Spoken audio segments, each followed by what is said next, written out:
Abra sua Bíblia, por favor. João capítulo 7, verso de número 30.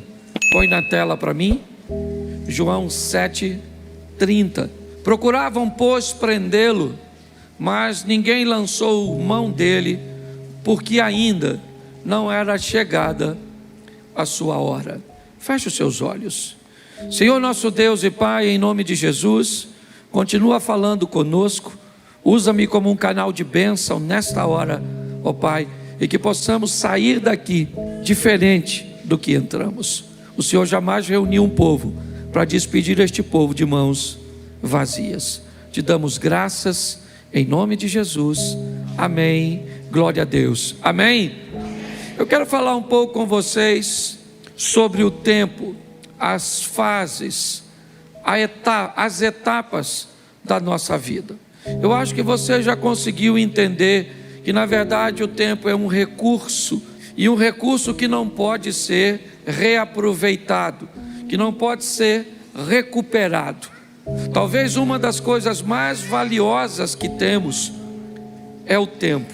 E quanto mais rápido nós entendermos que estabelecer um tempo de qualidade para a nossa vida, quanto mais rápido entendermos que a vida é única, curta e rápida, inevitavelmente esse entendimento vai fazer com que nós não percamos tempo, que não joguemos nosso tempo fora.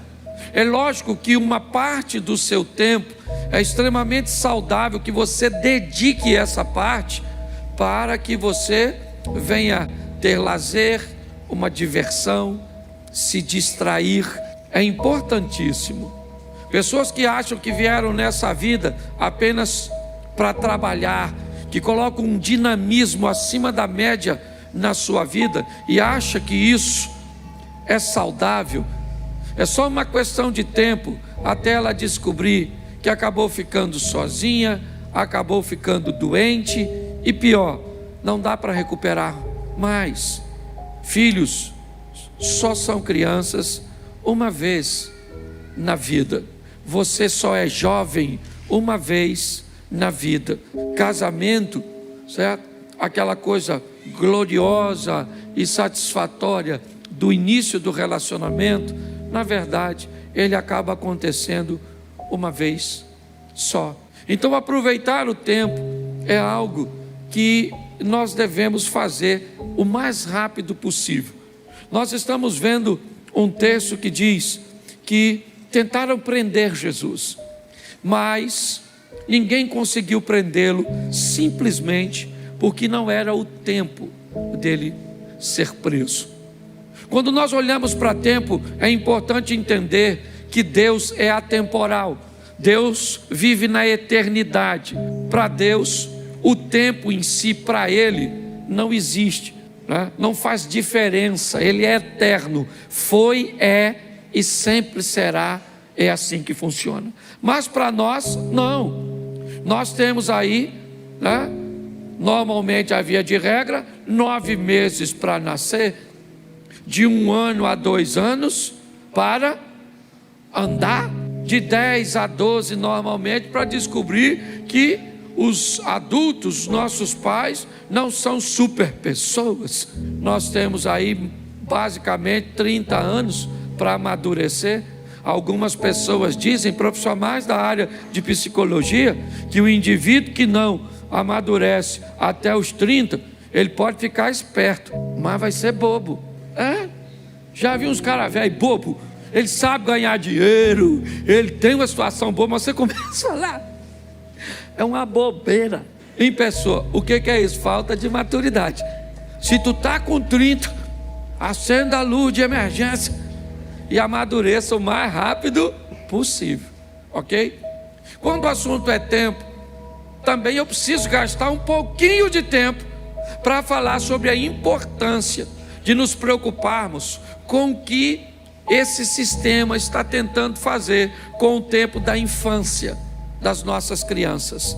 Se nós olharmos, nós muitas vezes não conseguimos entender por que é que tantas informações distorcidas, por que é que desenhos animados Porque é que programas direcionados para a criança na idade mais precoce possível buscam levar informações, imagens, porque no tempo da infância, no tempo dessas crianças, elas não conseguem discernir o que é uma sugestão, do que é uma informação e uma ordenança.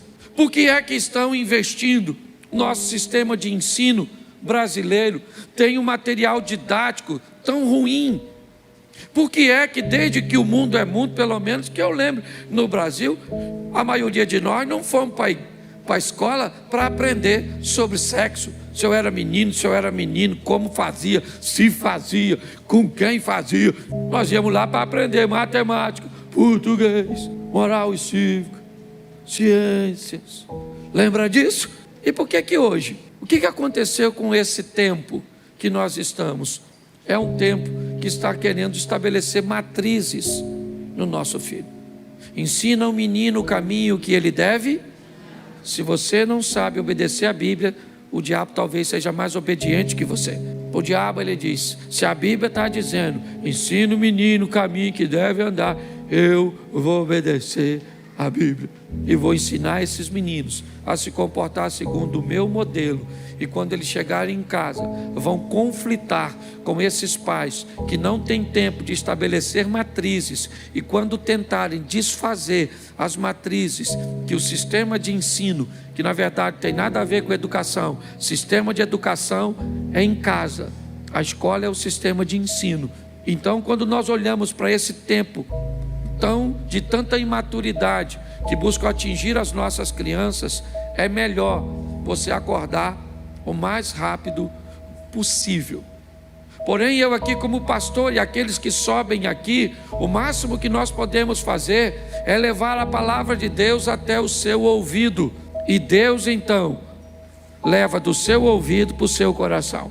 Por isso que é muito importante para Satanás destruir você, ou destruir a sua atenção enquanto nós estamos aqui pregando.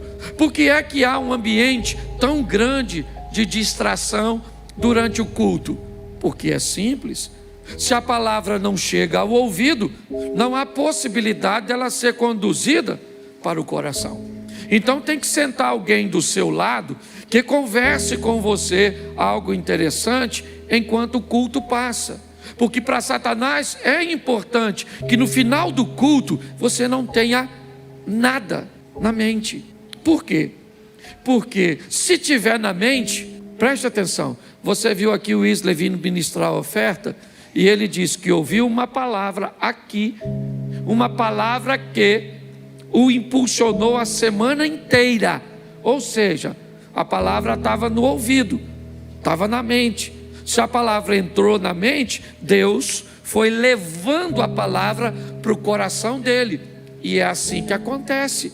Nós já vimos em 1 Coríntios 10, 1, que pessoas estão no mesmo ambiente, vendo a mesma coisa, ouvindo a mesma coisa, porém vivendo resultados altamente diferentes. E qual é o motivo para que isso aconteça?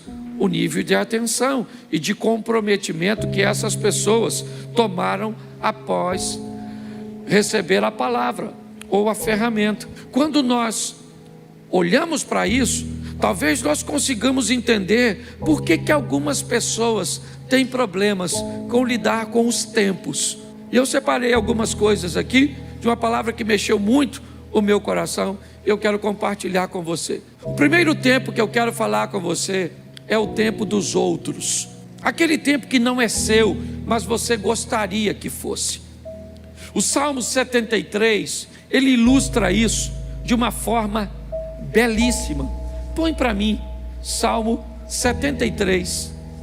Aqui, isso.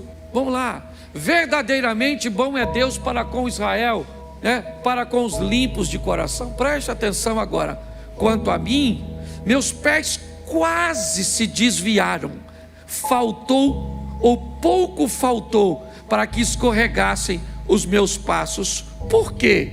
Pois eu tinha inveja dos soberbos, ao ver a prosperidade dos ímpios, porque não há apertos na sua morte, mas firme está a sua força. Não se acham em trabalhos como outra gente, nem são afligidos como outros homens.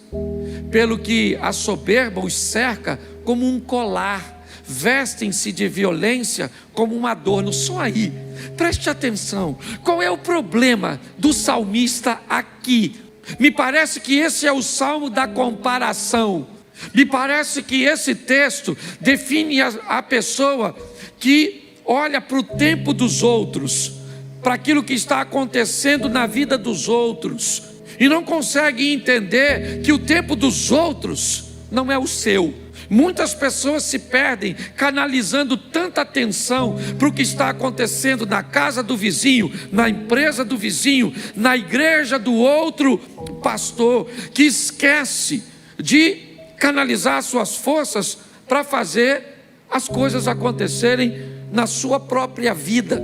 O salmista está dizendo que ele quase caiu, seus pés vacilaram, ele quase desviou. Quando ele começou a olhar o tempo dos outros, e o que estava acontecendo na vida dos outros era muito diferente do que estava acontecendo na vida dele.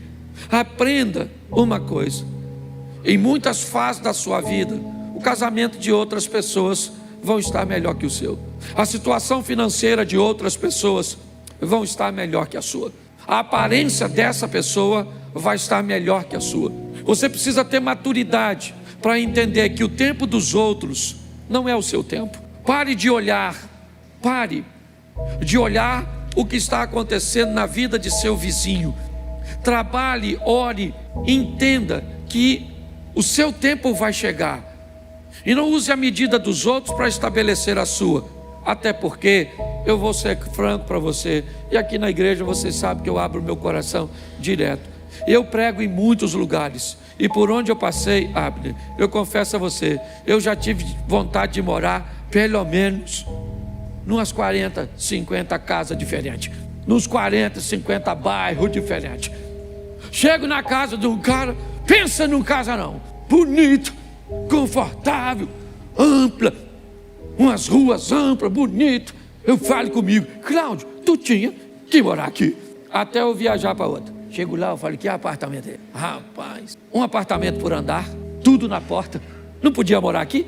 Aí eu viajo de novo. Aí alguém me leva numa fazenda. Aí eu falei: Senhor, rapaz, eu tinha que morar aqui nessa fazenda. Aí eu viajo de novo. Vou para uma casa de praia e me deixa lá hospedado. Falei: aqui que eu tinha que morar. Esse dia eu fui para um apartamento em Balneário Camboriú. Me botaram numa piscina de água quente que tinha uma cama que fazia massagem na gente dentro da piscina. Ali eu tive certeza que era ali. Uma cama que faz massagem em nós dentro d'água.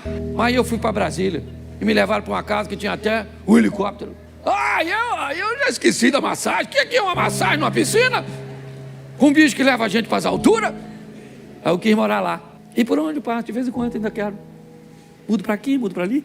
E agora que minha mulher vai comigo de vez em quando? É 2. Cláudio, não podia morar aqui, né?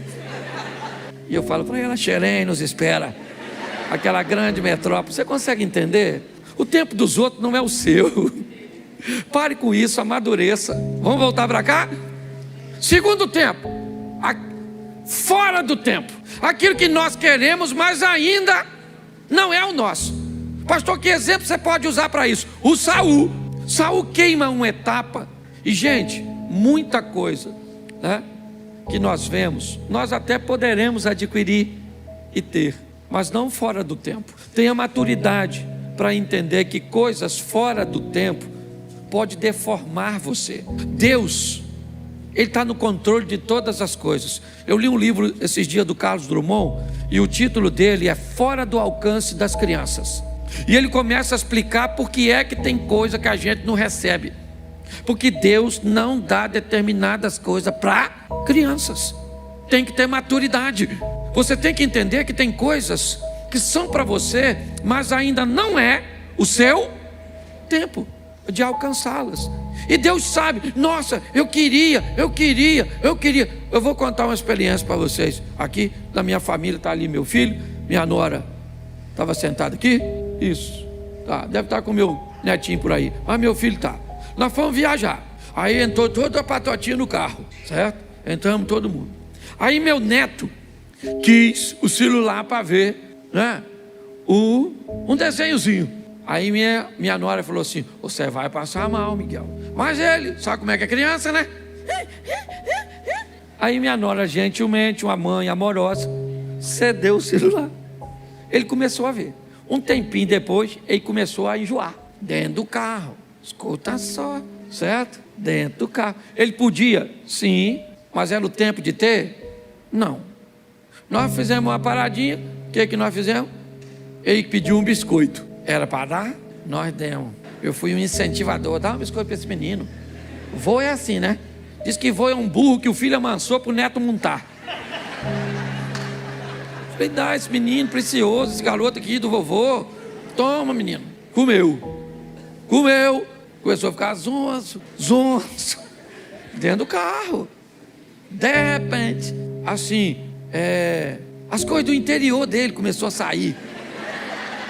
Ele vomitou dentro do carro. Paramos, limpamos tudo. E você sabe que o cheiro, limpamos tudo e segue viagem com aquele cheiro. E eu estou aqui conversando com Deus. Que experiência era aquela? E Deus falando ao meu coração: é desse jeito que eu não ajo. Vocês sabiam que o celular ia fazer mal? Você cedeu porque você é bonzinho. Você sabia que o biscoito ia piorar? Você deu. E agora, Cláudio Soares Duarte, pastor. Porque quando é minha mulher, só fala Cláudio Duarte. Quando é Deus, fala o nome todo e ainda usa pastor, que é para chamar a atenção. Vai fazer a viagem com esse cheiro, que não sai não. Sabe o que eu aprendi?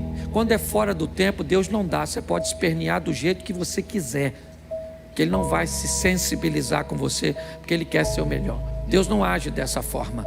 Então, se for fora do tempo, querido, não queira queimar etapa, porque o negócio vai dar ruim. Está lá com Moisés, fora do tempo, achou que era o libertador, se lascou, foi para o deserto. O tempo de Deus é correto. Aguarde o que Deus tem a fazer por você. Amém? Ele não chega atrasado na sua vida, no seu casamento. Ele não chega. Ele sabe o que está fazendo. Ele está cuidando de você. Muitas pessoas se atrapalham querendo coisas fora do seu tempo. Nós temos aqui para adiantar também aquilo que está no tempo para acontecer. E aprenda uma coisa nessa vida: toda oportunidade, ela tem um tempo de duração. Você precisa saber qual é o seu tempo de casar. Não queira casar antes da hora, e também não case depois. Não queira ter filho antes da hora, mas também não tenha filho velho demais, que pensa no pessoal chato. Essa turma que tem filho depois de velho é uma tribulação, uma tribulação, uma tribulação e uma tribulação. Quem tem um filho novo demais, não está preparado para criar o filho. Quem tem filho velho demais, parece que o menino é um bibelô. Não vamos entrar aqui na igreja, porque pode, certo, ter bactéria. Bactéria deve ter na sua cabeça, infeliz. Você tem que descobrir qual é o seu tempo de casar. Você tem que descobrir qual é o seu tempo de agir em favor das suas finanças. É o seu tempo. Peça a Deus para te dar discernimento. Chegou a sua hora de viver. Descubra quando ela é, em qual área é, e mergulhe com toda a sua força. É assim que funciona. Em 1992, eu tive que fazer 2 mudanças drásticas na minha vida. Casar. Acabei com a minha vida de solteiro. Troquei todas as mulheres solteiras do mundo por uma. Olha que troca ruim. Porque antes de casar eu podia ter qualquer uma solteira, sim ou não? Depois que casei, rejeitei todas as outras. E para ir, Jane Mary, para ir com ela até que a morte o separe. E diga-se de passagem, está demorando. Para ela e para mim. A Abner que diga isso, a Jacira aí, ó, quase 50 anos de casado. Você consegue entender isso? Está assim de gente que não investe tempo, sabe, para ter um discernimento, às vezes numa consultoria, em alguém que tem experiência. Para que aprender com seus erros, se você pode aprender com os erros dos outros? Procure pessoas, a vida está fazendo para aqui na igreja, aqui nessa igreja, você tem pessoas com tanta experiência que pode dar noção de casamento, pode dar noção de ambiente corporativo, de quais são as profissões promissoras. Você está envolvida num ambiente onde você pode receber informações extraordinárias para ajudar a você agir no tempo correto. Mas você não aproveita isso. Você tem que descobrir seu tempo. Qual é o seu tempo? Jesus está no casamento de Caná. Maria fala para ele, eles não têm vinho. Jesus disse, ainda não é chegada a minha hora. Calma, eu sei o meu tempo. Nós precisamos amadurecer para entender isso. A menina tem 12 anos, eu já sou uma moça. Pai, posso namorar com 12? Eu vou buscar o boneco da Barbie, o Ken. Você namora ele. Mas eu já sou uma mulher. Ô menina, vai assistir Chiquitito e não me perturba. Menino, 13 anos, acho que é um homem. Não paga uma conta. Qualquer coisa que vai fazer está cansado. Não estuda direito. Nada. Aí vê uma menininha. Eu já estou no tempo de namorar. Eu acho que você está no tempo de eu castrar você. Eu não. Você sossegar esse fogo. Você está rindo, mas é sério. Você tem que entender o tempo da espiritualidade. O tempo de investir em leitura, em busca por Deus. É muito importante isso, gente. Descubra o seu tempo, as coisas que têm que acontecer, né, no seu tempo. Para alguns, esse tempo pode chegar um pouco mais cedo. Para outros, um pouco mais tarde. Para outros, chega no modelo mais fácil. Para outros, no modelo mais difícil. Mas entenda isso. Eu vejo pessoas querendo viver o tempo dos outros. Eu quero pessoas querendo viver coisas fora do tempo, antecipando e quebrando a cara, tomando decisões equivocadas. E pessoas que sequer são capazes de entender o seu próprio tempo. O próximo, o tempo de Deus. Tem o seu tempo. Pastor, mas o meu tempo não é o tempo de Deus? Não era isso que você está falando? Não.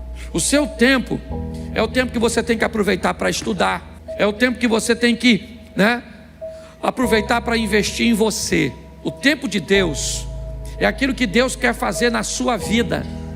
E é importante você entender isso. Quando é que Deus vai fazer? Quando chega o tempo dele. Eu participei de uma igreja e eu era vice-presidente dessa igreja durante um bom tempo. E muitas vezes eu vi pessoas querendo criar conflitos entre o pastor presidente e a mim, querendo que eu o confrontasse, criasse problemas, porque muitas pessoas, por algum motivo, afinidade ou outras coisas, ou por uma visão equivocada, viam uma liderança pastoral na minha vida. Mas eu entendi que aquele não era o tempo de Deus para a minha vida, e que o tempo de Deus para a minha vida ia chegar. Hoje eu procuro primeiro não olhar para o que está acontecendo na vida e no tempo dos outros. Hoje eu procuro olhar de uma forma sábia para não querer as coisas fora do tempo. Eu busco a maneira, de aproveitar todas as oportunidades para entender o meu tempo, sabe? Aquilo que Deus está preparando para mim, ou me dando a oportunidade de viver. Mas o tempo de Deus, no que diz respeito principalmente a ministério, a ações que vão mudar a nossa vida, precisa ser entendido. Quando eu olho para Davi, sendo ungido por Samuel como rei, sabia que o trono era seu futuro. Profecias, se é que eu posso chamar isso de profecias, mas incentivo, que diziam: mata o camarada, porque se você matar, você se torna o rei. Ele disse: mas esse não é o tempo. Para que o tempo e que as coisas de Deus se cumpram na minha vida, eu não preciso puxar o tapete de ninguém. O que Deus tem para mim é meu. É assim que funciona. Eu não estava em casa, é o que Davi poderia dizer. Quando Samuel esteve lá, todos os meus irmãos estavam lá. Eu estava no campo trabalhando, mas ninguém comeu nada. E o ungido fui eu, porque o tempo de Deus chegou para a minha vida. É importante você entender isso. Se nós não amadurecermos para dar uma olhada nisso, está assim de gente vivendo fora do tempo. Adultos vivendo como adolescente. Pessoas que tinham uma situação financeira melhor ontem e hoje continuam gastando no mesmo tempo. É assim que funciona. Homens casados vivendo o tempo e comportamento de solteiros, pessoas invertendo tudo e pior, trazendo dores, desconfortos, adversidades para a sua vida. Está na hora de você tomar uma decisão para mudar a sua história.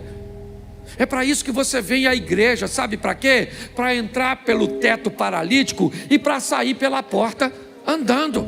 Nós vamos para a presença de Jesus para sair de lá melhor do que entramos. Esse é o propósito. Sair daqui uma esposa melhor, um marido melhor, um colaborador melhor, um empresário melhor, um pastor melhor, um amigo melhor. É para melhorar. O trabalho do Senhor tem o propósito de nos levar para a próxima fase da nossa vida.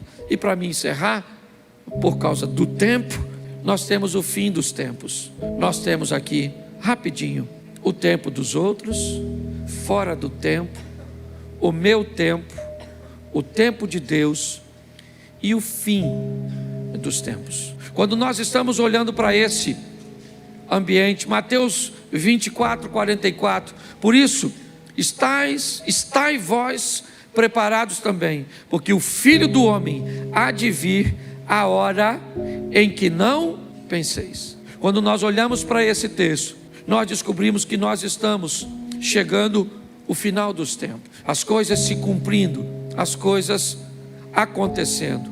E por favor, igreja, não se preocupe quando vai ser. Não fique preocupado se é amanhã, se é no ano que vem. Não fique preocupado.